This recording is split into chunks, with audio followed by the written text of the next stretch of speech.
പണ്ട് ഒരു പനി വന്നാൽ അല്ലറ ചില്ലറ വീട്ടുവൈദ്യങ്ങളൊക്കെ വീട്ടിൽ ചെയ്യാറുണ്ടായിരുന്നു. എന്നാൽ ഇന്നൊരു പനി വന്നാൽ നേരെ നമ്മൾ ഡോക്ടറെ അടുത്തേക്ക് ഓടും. കാരണം ഡോക്ടർ കണ്ട് പരിശോധിച്ചാൽ മാത്രമേ ആ പനി മാറുകയുള്ളൂ എന്നുള്ള നമ്മുടെ വിശ്വാസം.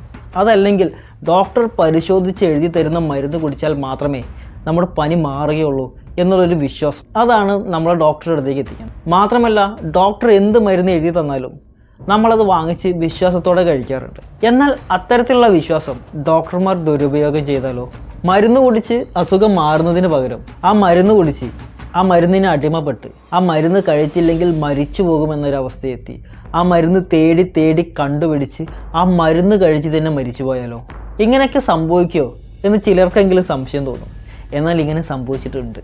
ചിലരുടെ പണത്തിനോടുള്ള ആർത്തി കാരണം ലക്ഷക്കണക്കിന് ആളുകൾ ഒരു മരുന്ന് കഴിച്ച് അതിന് അടിമപ്പെട്ട് മരിച്ചു വീണിട്ടുണ്ട്. ഏതാണ് ആ മരുന്ന്?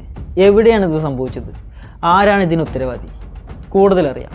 അതിനു മുമ്പ് okay bros, welcome back G bros.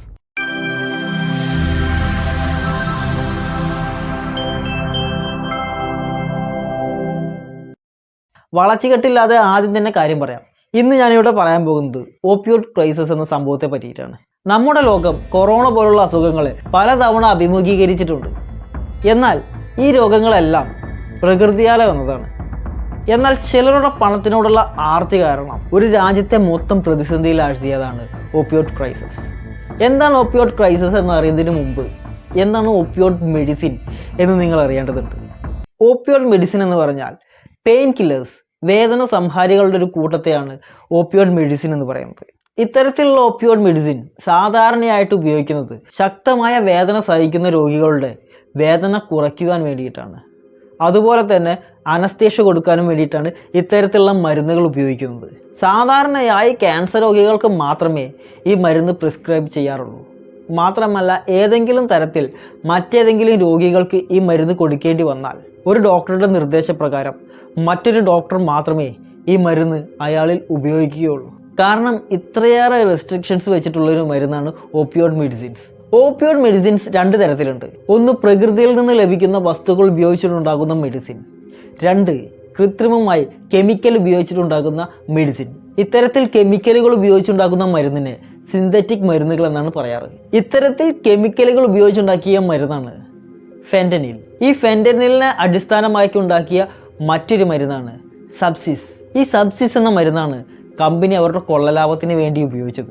1990 John Kapoor എന്നൊരാൾ അമേരിക്കയിൽ സ്ഥാപിച്ച കമ്പനിയാണ് ഇൻസിസ്റ്റ് തെറാപ്യൂട്ടിക്. ഈ ജോൺ കപൂർ പഞ്ചാബിൽ നിന്നും US കുടിയേറിയ ഒരാളായിരുന്നു. ഇയാളുടെ കമ്പനി ഇൻസിസ്റ്റ് എന്ന ഇയാളുടെ കമ്പനി മെഡിക്കൽ ഫീൽഡിലേക്ക് ഒരുപാട് മരുന്നുകൾ ഉണ്ടാകുന്ന ഒരു കമ്പനിയായിരുന്നു.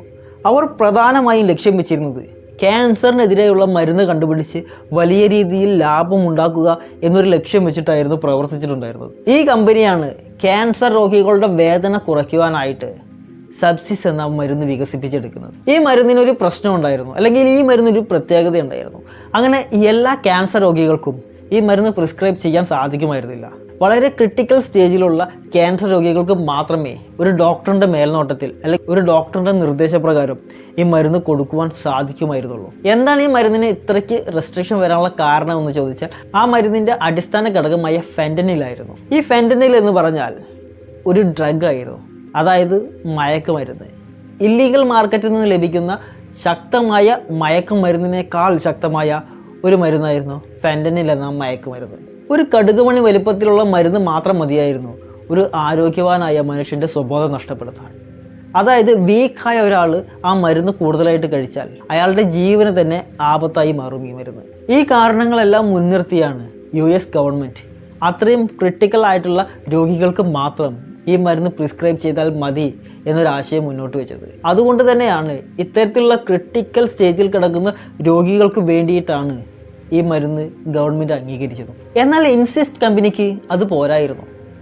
ഏതാനും ചില ക്യാൻസർ രോഗികളിൽ മാത്രം ഈ മരുന്ന് ഒതുങ്ങി നിന്നാൽ അവർ പ്രതീക്ഷിച്ച ലാഭം അവർക്ക് കിട്ടില്ലായിരുന്നു. അതുകൊണ്ട് തന്നെ കമ്പനി പുതിയൊരു വിപണന ശൈലി പുറത്തേക്ക് എടുക്കുകയാണ്. വലിയ രീതിയിലുള്ള സംഭവമൊന്നുമല്ല. ഈ മരുന്ന് സെയിൽ ചെയ്യാനായിട്ട് ഓരോ എക്സിക്യൂട്ടീവിനെ ചുമതലപ്പെടുത്തുകയാണ്. അവരുടെ ചുമതല എന്താണെന്ന് വെച്ചാൽ ഡോക്ടർമാരെ പോയി കണ്ട് ഈ മരുന്ന് മാക്സിമം രോഗികളിലേക്ക് എത്തിക്കാനുള്ള ശ്രമം നടത്തുകയായിരുന്നു. എന്നാൽ അവർക്ക് ലഭിച്ച നിർദ്ദേശം ക്യാൻസർ രോഗത്തിന് ചികിത്സിക്കുന്ന ഡോക്ടർമാരെ മാത്രമായിരുന്നില്ല അവർ പോയി ക്യാൻവാസ് ചെയ്തത്. ജനറൽ മെഡിസിൻ മുതൽ എല്ലാ മേഖലയിലുള്ള ഡോക്ടർമാരെയും അവർ പോയി കണ്ടുകൊണ്ടേയിരുന്നു. വേദനയായി വരുന്ന എല്ലാ രോഗികൾക്കും ഈ മരുന്ന് നിർദ്ദേശിക്കലായിരുന്നു അവരുടെ ഉദ്ദേശം. അത്തരത്തിൽ നിർദ്ദേശിക്കുന്ന ഡോക്ടർമാർക്ക് വലിയ രീതിയിലുള്ള കമ്മീഷനും കമ്പനി വാഗ്ദാനം ചെയ്തിട്ടുണ്ടായിരുന്നു. പല ഡോക്ടർമാരും ഈ വലിയ കമ്മീഷന് വേണ്ടിയിട്ട് കമ്പനിയുമായിട്ട് ആ എഗ്രിമെൻറ്റിൽ ഒപ്പുവെച്ചു. എന്നാൽ പണം കൊണ്ട് സമ്മതിപ്പിക്കാൻ കഴിയാത്ത മറ്റ് ഡോക്ടർമാരെ അവർക്ക് സ്വപ്നം പോലും കാണാൻ കഴിയാത്ത തരത്തിലുള്ള ആഡംബരം കാണിച്ച് ആ ഡോക്ടർമാരെയും കമ്പനിയുടെ പരിധിയിലാക്കുകയാണ് ചെയ്തത്. അത്തരത്തിൽ വേദനയായിട്ട് വരുന്ന എല്ലാവർക്കും ഡോക്ടർമാർ ഈ മരുന്ന് നിർദ്ദേശിക്കാൻ ആരംഭിച്ചു.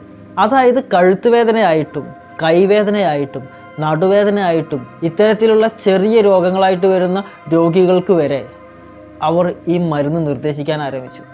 അതും ഒരു വട്ടം മാത്രം ഉപയോഗിക്കാനല്ല ഡോക്ടർമാർ പറഞ്ഞത്.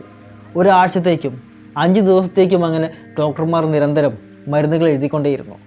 കൂടുതൽ മരുന്ന് വിറ്റുപോകുമ്പോൾ അവരുടെ കമ്മീഷനും അതിനനുസരിച്ച് കൂടുതൽ വന്നുകൊണ്ടേയിരുന്നു. അതായത് വളരെ ക്രിട്ടിക്കലായിട്ടുള്ള ക്യാൻസർ രോഗികൾക്ക് നിർദ്ദേശിക്കേണ്ട ഈ മരുന്ന് സൈക്കിളിൽ നിന്ന് വീണ് പരിക്കേറ്റി വരുന്ന കുട്ടികൾക്ക് വരെ ഡോക്ടർ എഴുതി കൊടുത്തു എന്നതാണ് സാരം. നേരത്തെ പറഞ്ഞല്ലോ ഈ മരുന്നിൽ ശക്തമായ മയക്കുമരുന്നിൻ്റെ അംശമുണ്ടെന്ന്. ആ മയക്കുമരുന്ന് അതിൻ്റെ തനി സ്വഭാവം കാണിക്കാൻ ആരംഭിച്ചു. ഈ മരുന്ന് ഉപയോഗിക്കുന്നവർ പതിയെ ആ മയക്കുമരുന്നിന് അടിമപ്പെട്ടു തുടങ്ങി. വേദന ഇല്ലാഞ്ഞിട്ട് പോലും പലരും ഡോക്ടറുടെ അടുത്തേക്ക് വന്ന് ആ മരുന്ന് എഴുതി വാങ്ങിച്ചു. ഒരു ദിവസം ഒരു ഡോസ് മാത്രം ഉപയോഗിച്ചിരുന്നവർ 2, 3, 4 ഡോസ് ഉപയോഗിക്കാൻ ആരംഭിച്ചു. വേദന ഇല്ലെങ്കിലും ഉണ്ടെങ്കിലും ആ മരുന്നില്ലാതെ അവർക്കൊരു ദിവസം തള്ളി നിൽക്കുക അസാധ്യമായി തീർന്നു. കാരണം അവരെല്ലാവരും ആ മരുന്നിന് പൂർണ്ണമായിട്ട് അടിമപ്പെട്ട് കഴിച്ചിട്ടുണ്ടായിരുന്നു. ഇത്തരത്തിൽ ആ മരുന്നിന് അടിമപ്പെട്ടവരിൽ കൂടുതലും വൃദ്ധരും കുട്ടികളുമായിരുന്നു. വൃദ്ധരിൽ കൂടുതലും സ്ത്രീകളായിരുന്നു. കാരണം ഈ വയസ്സായവർക്കാണ് കൂടുതലായിട്ട് ശരീരവേദന കണ്ടുവരാറ്. അവർ ഈ ഡോക്ടർമാരെ പോയി കാണുമ്പോൾ അവരുടെ ആരോഗ്യസ്ഥിതി പോലും നോക്കാതെ ഡോക്ടർമാർ ഈ മരുന്ന് നിർദ്ദേശിക്കുകയാണ് ചെയ്തിട്ടുണ്ടായിരുന്നത്. അതുപോലെ തന്നെ കളിക്കുന്നതിനിടയിൽ വീണ് പരിക്കേറ്റ കുട്ടികൾക്കും ഡോക്ടർ സബ്സിസ് എന്ന ഈ മരുന്ന് തന്നെയായിരുന്നു നിർദ്ദേശിച്ചുകൊണ്ടിരുന്നത്. കുട്ടികളുടെ ആരോഗ്യത്തിന് തീരെ നന്നല്ല എന്ന് 100% അറിഞ്ഞിട്ട് പോലും ഡോക്ടർമാർ പണത്തിന് വേണ്ടി മാത്രം കുട്ടികൾക്ക് പോലും ഈ മരുന്ന് നിർദ്ദേശിച്ചുകൊണ്ടേയിരുന്നു. അതുകൊണ്ട് തന്നെ ആ രാജ്യത്തെ നല്ലൊരു ശതമാനം കുട്ടികളും മയക്കുമരുന്നിന് അടിമപ്പെട്ടു പോവുകയാണ് ചെയ്തത്. എന്നാൽ ഒരു സമയം കഴിഞ്ഞതും ഈ മരുന്ന് ഓവർഡോസായി പലരും മരിച്ചു വീഴാൻ ആരംഭിച്ചു. അത്തരത്തിൽ മരിച്ചു വീണത് 1ഉം 2ഉം പേരായിരുന്നില്ല, 100 കണക്കിനും 1000 ആളുകളായിരുന്നു. US-ന്റെ കണക്ക് പ്രകാരം ഓരോ 11 മിനിറ്റിലും ഒരാൾ വീതം US-ൽ മരിച്ചുകൊണ്ടേയിരുന്നിരുന്നു ഈ മരുന്ന് കാരണം.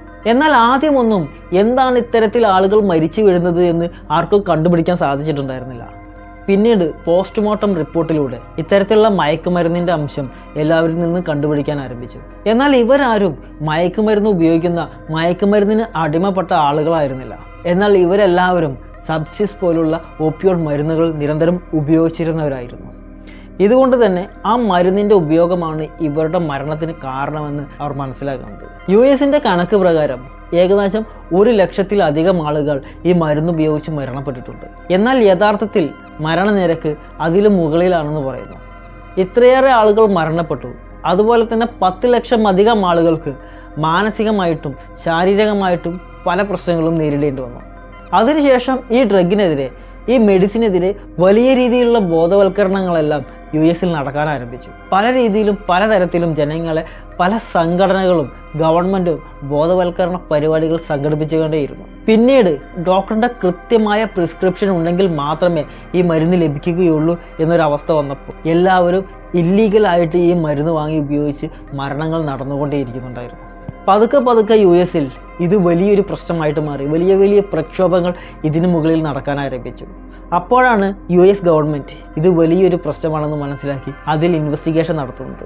ഈ അന്വേഷണത്തിലാണ് ഇൻസിസ്റ്റ് കമ്പനി വലിയ രീതിയിൽ ഓപ്പിയോഡ് മരുന്നുകൾ വിൽപ്പന നടത്തിയിട്ടുണ്ട് എന്ന് കണ്ടുപിടിക്കുന്നത്.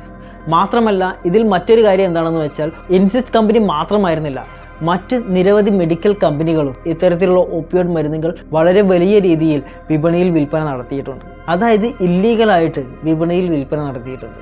ഇത്തരത്തിൽ ഓപ്പിയോഡ് മെഡിസിൻ അധികമായിട്ട് വിപണിയിൽ വന്നതുകൊണ്ടുണ്ടായ ഒരു പ്രശ്നമാണ് ഈ ഓപ്പിയോഡ് ക്രൈസിസ്. ഇത്തരത്തിൽ ഇല്ലീഗലായിട്ട് പ്രവർത്തിച്ചിട്ടുള്ള എല്ലാ കമ്പനികൾക്കെതിരെയും 2017 US ഗവൺമെൻറ് കേസ് ഫയൽ ചെയ്യുകയുണ്ടായി.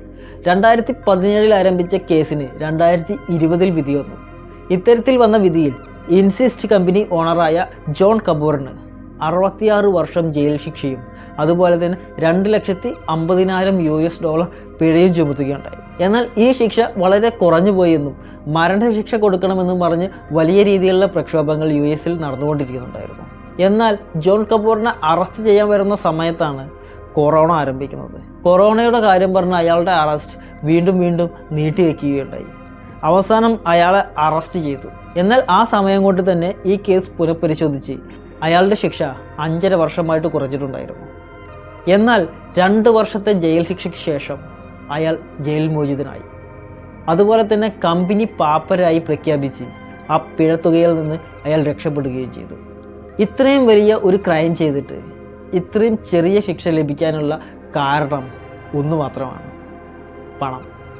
ഇനി ഈ മരുന്ന് കാരണമുണ്ടായ പ്രശ്നങ്ങൾക്ക് ഒരു ഉദാഹരണം പറഞ്ഞുകൊണ്ട് നമുക്ക് ഈ വീഡിയോ വൈൻഡപ്പ് ചെയ്യാം. ഈ മരുന്ന് ഉപയോഗിച്ചിരുന്ന വൃദ്ധ ദമ്പതിമാർ കാടിനോട് ചേർന്നിട്ടുള്ള ഹൈവേയിൽ കാറിൽ വെച്ച് മരണപ്പെടുന്നു. അവർ മരണപ്പെടുന്നത് വൈകുന്നേരം 6 മണിക്കാണ്.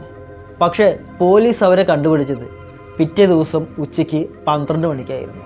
ഇത്തരത്തിൽ പോലീസ് അവരെ കണ്ടുപിടിക്കുന്ന സമയം മരിച്ചു കിടക്കുന്ന വൃദ്ധ ദമ്പതികൾക്ക് പുറകിലുള്ള സീറ്റിൽ, അതായത് കാറിൻ്റെ പിൻസീറ്റിൽ, അവരുടെ 4 വയസ്സ് മാത്രം പ്രായമുള്ള പേരക്കുട്ടി കരഞ്ഞ് തളർന്നിരിക്കുന്നുണ്ടായിരുന്നു. ഒരു രാത്രിയും പകലും ആ മൃതദേഹങ്ങൾക്കൊപ്പം തൻ്റെ മുത്തശ്ശനും മുത്തശ്ശിക്കും എന്താണ് സംഭവിച്ചത് എന്ന് പോലും അറിയാതെ കരഞ്ഞ് തളർന്നുകൊണ്ടിരിക്കുകയായിരുന്നു ആ കുട്ടി. അമേരിക്ക പോലുള്ള രാജ്യത്ത് ഈ സംഭവം നടന്നു കഴിഞ്ഞു.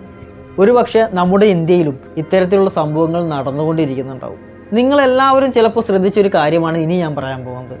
ചില ഡോക്ടർമാർ എഴുതുന്ന മരുന്നുകൾ അവർ പറയുന്ന മെഡിക്കൽ ഷോപ്പിൽ മാത്രമേ ലഭിക്കുകയുള്ളൂ. അതിന് തൊട്ടപ്പുറത്തുള്ള മെഡിക്കൽ ഷോപ്പിൽ പോയി ചോദിച്ചാൽ പോലും ആ മരുന്ന് അവിടെ ഉണ്ടാവില്ല. ചിലപ്പോൾ പണക്കൊതിയന്മാരായ കഴുകന്മാർ നമുക്ക് ചുറ്റിലും വട്ടമിട്ട് പറക്കുന്നുണ്ടാകും. ഓക്കെ ബ്രോസ്, മറ്റൊരു വീഡിയോയുമായിട്ട് വീണ്ടും കാണാമെന്ന ശുഭപ്രതീക്ഷയോടെ ബൈ ബൈ.